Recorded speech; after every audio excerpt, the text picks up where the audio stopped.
Assalamualaikum warahmatullahi wabarakatuh.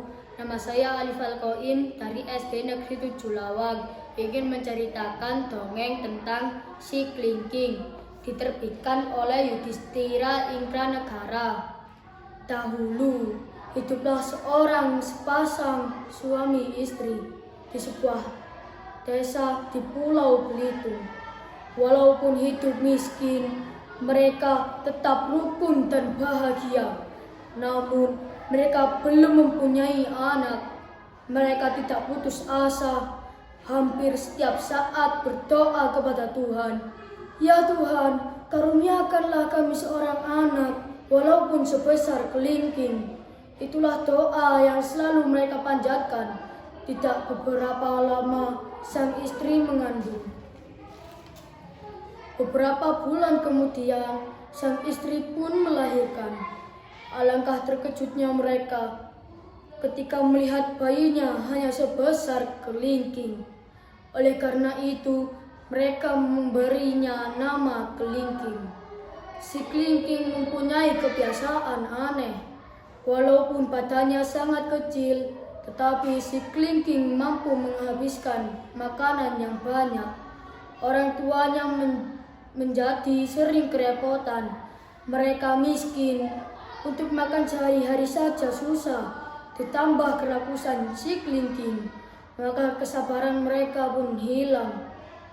Akhirnya mereka memutuskan untuk membuang jauh-jauh si Kelingking. Pada suatu hari, ayah mengajak si Kelingking ke hutan untuk mencari kayu. Setibanya di tengah hutan, sang ayah segera menebang pohon besar yang diarahkan kepada anaknya. Beberapa saat kemudian, pohon besar itu pun roboh menimpa si Kelingking. Setelah memastikan dan yakin anaknya mati, sang ayah segera kembali ke rumahnya. Mendengar cerita suaminya, sang istri pun menjadi lega. Mereka lupa bahwa perbuatan membunuh anak sendiri adalah tercela. Bang, mulai hari ini hidup kita akan menjadi tenang, kata sang istri kepada suaminya.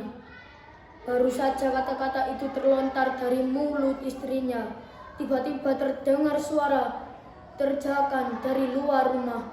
Ayah, ayah, diletakkan di mana kayu ini? Suara keras terdengar dari luar rumah. Istrinya pun bertanya, penuh rasa heran. Bang, bukankah anak itu sudah mati? Tanya istrinya heran.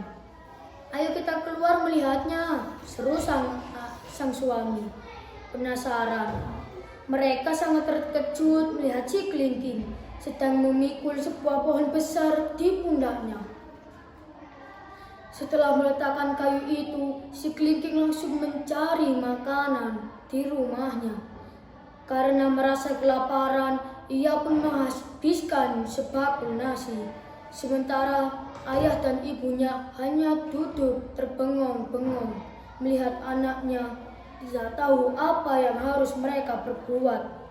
Singkat cerita, meskipun sudah beberapa kali disingkirkan, tetapi ia tetap kembali lagi.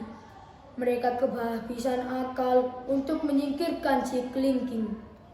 Ketika melihat si Kelingking begitu lahapnya makan dan seolah tak pernah tahu niat jahat orang tuanya. Akhirnya mereka sadar si Kelingking adalah darah dagingnya. Sudah seharusnya ia dipelihara dengan baik. Sejak saat itu, mereka menerima keadaan si Kelingking apa adanya. Ternyata keberadaan si Kelingking sangat berguna. Dengan tenaga yang besar, si Kelingking mampu melakukan pekerjaan yang berat. Pada akhirnya, hidup mereka menjadi lebih baik. Si Kelingking menjadi sumber tambahan penghasilan kekeluargaannya. Terima kasih dan wassalamualaikum warahmatullahi wabarakatuh.